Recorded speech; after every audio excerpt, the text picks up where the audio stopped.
everyone, welcome back to another video tutorial here on Rise Magic. I'm excited that you're here and you get to spend a little bit of time with us to learn something fun, useful, and hopefully new.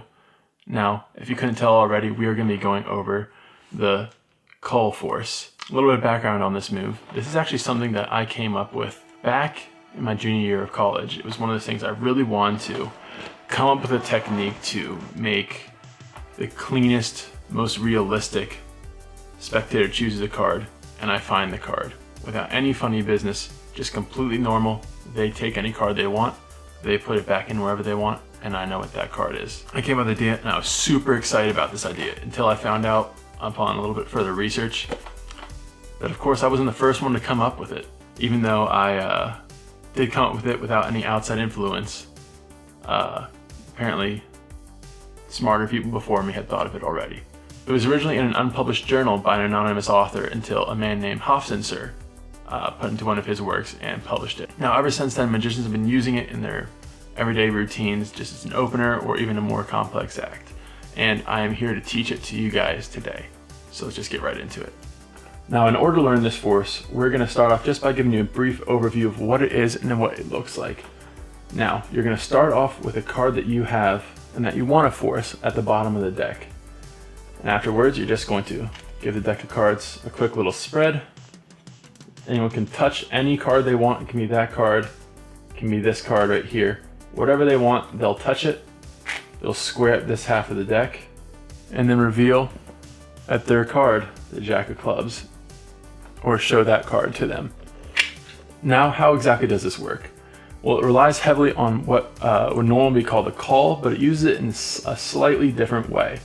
So, for those of you who don't know what a call is, I will show you that quickly. It's basically when you're going through a deck of cards, you will take one of the cards and pull it out slightly. There are many different ways to do it.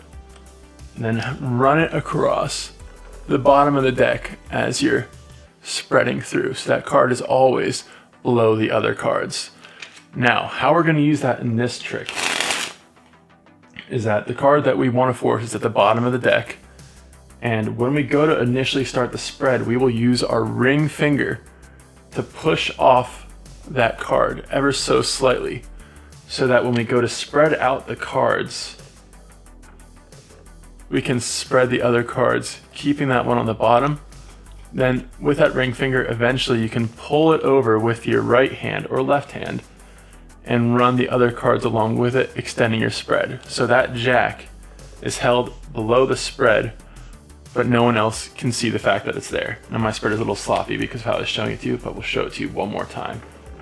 You're gonna take that jack and jog it just a little bit, not so much that anyone will be able to see it. At this point, when you're starting to jog it, it'll be a little bit difficult to do it first, but you wanna start spreading the deck as soon as you start to jog it, and you can pull that card right underneath the spread. I'm going to do that one more time and talk you through that one more time.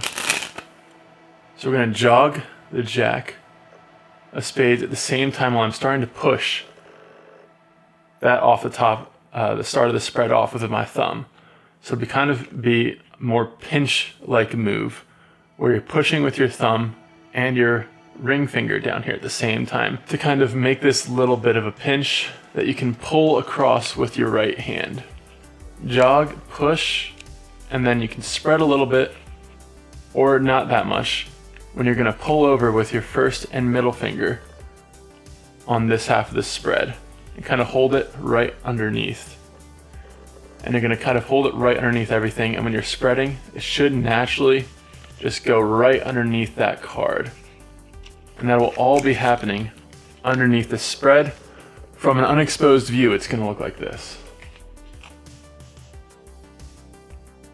Not the best spread, but you get what it is.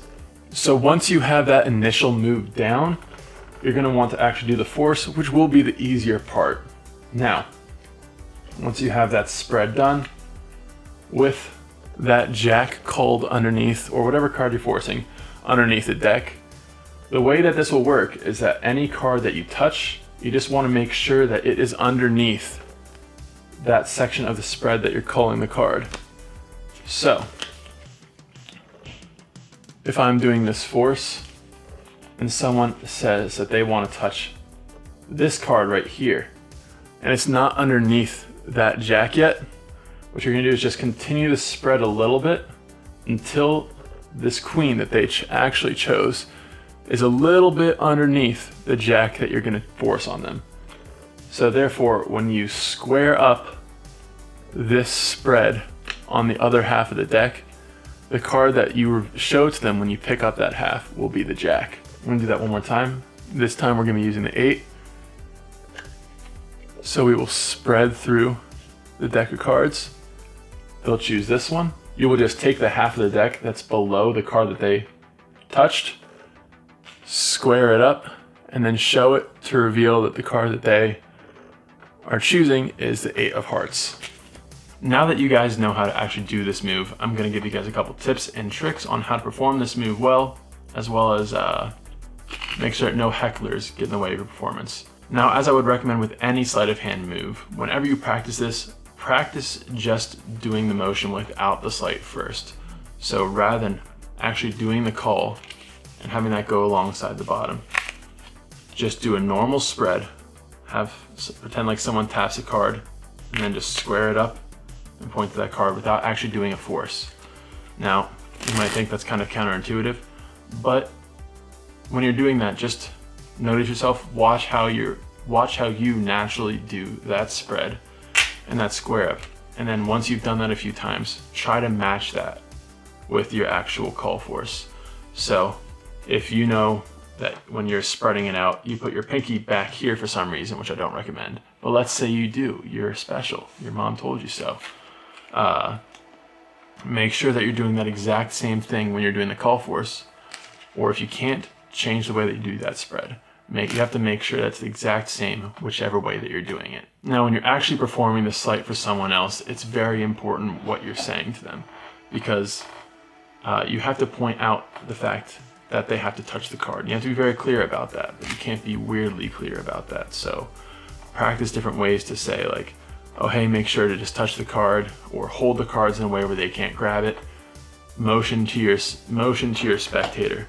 Just touch the card, be very clear about it, and just be natural with that conversation. You can come up with some pattern yourself, even just something simple as just, hey, touch the card, and if they grab it, or if they don't even listen to you, or let's just say they're hecklers and say, I want to grab any card that I want to, and don't touch it. That's okay.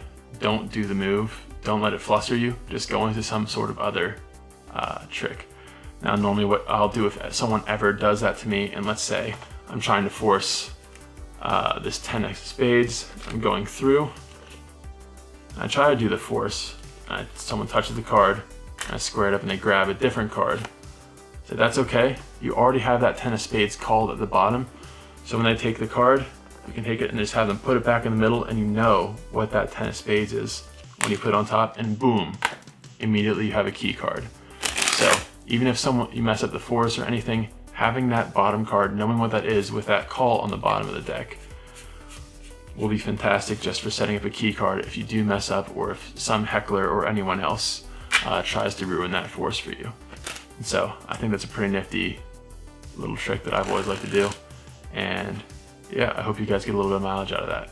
When it comes to actually performing this force, the one thing that you want to keep in mind is your angles. Now, because you have a card going along the underside of your spread, it's very important that you're going to want to not show them the bottom of your spread. Now, that might seem obvious, but in practice it might not be as obvious as you think it might be. Because, well, if you're taller like me, just at your normal height, someone who's shorter than you might be able to see that card peeking out from the front of the spread if you have it a little bit too far forward like this. Now, that card peeking forward from the spread, or the card being seen on the bottom of the spread if you're talking with your hands like a lot of people do, those are the two main ways that I've seen people flash that they're doing this force, and the two ones that I've mainly messed up on personally. Now, when it comes to having that card peek from in front of the spread, it is possible to overdo hiding that forward jog by jogging it backwards a little bit too much, so that the person can kind of see it peeking out from below the spread if you're short and they're looking from up top of you. So just knowing your stature, the people's stature that you're performing for, and keeping that in mind as you're doing this force will be key to making sure that no one sees what you're actually doing. Now, every so on, I've had this happen to me a couple times, not really with this force because it seems so unassuming, but you might come across a spectator who likes to get down below you and try to look at the bottom of your spread. If they try to do that, that's okay. What I normally like to do is just separate that spread a little bit and just completely hide the fact that I'm doing a call and just stick it into the spread. See the person down there and kind of make a joke about it and be like, what are you doing? Like, it's just a normal deck of cards, nothing that you need to worry about. Kind of use it as an opportunity to suppress any suspicions that they might have. Hide that call, and then as soon as you kind of make fun of them a little bit, or their friends are like, hey, like, just watch the trick or whatever, then you can just go right back into it. While you're talking to them, peek at the bottom of the deck, go right back into this very move.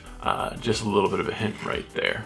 Other than that, of course, when you're going to do this move, make sure to have it prepared beforehand. Either have that card jogged at the bottom, or just whatever you need to do to make sure that you can go into that spread as clean as possible. Now that about wraps it up here for today. I really hope that you all enjoyed the video and you learned something that you can go out and put into practice, amaze your friends with, and just, it's always good learning something new. But otherwise, it's been Grant here with Rise Magic. If you all are new here, please hit that subscribe button. It means a lot to us and will really help us out. And if you aren't new here, please consider hitting that like button. Just clicking it like a normal human being. Other than that, I'll see you guys in the next video.